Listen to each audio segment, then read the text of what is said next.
Dolley Madison, not only one of my favorite pastry makers, but Dolley Madison was dominant and a big part of White House lore.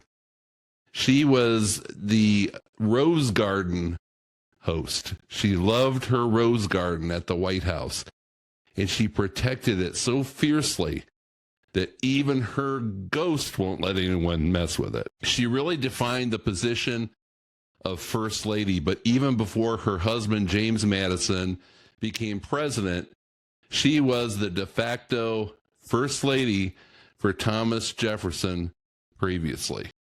Now, I know she performed a lot of the acts of the First Lady because she was not there. Now, hopefully, I don't know.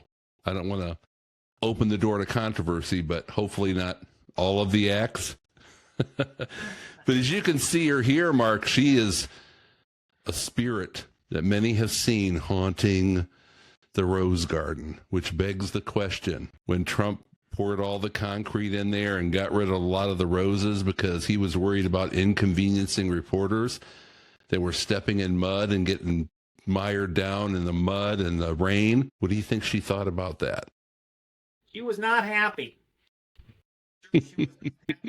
She was a very fiery woman. I mean, when the British tried to burn down the White House, everybody was taking off and she was trying to save things, and she even pulled down or maybe had someone help her pull down the portrait of George Washington, and they couldn't carry it out, so they broke the frame, and I don't know if they rolled it up like a poster or what they did, but they saved that famous painting. She saved that famous painting. Well, Trump's not the first person that tried to tore down the rose bushes and tried to alter the garden. Back, legend has it, gardeners tried to move her precious rose bushes before, and they swore they saw her ghostly figure waving her finger like, oh, no, you don't.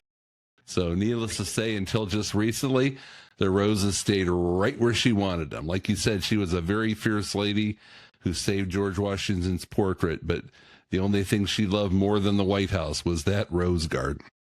So, but yeah, she sponsored the first inaugural ball, I believe.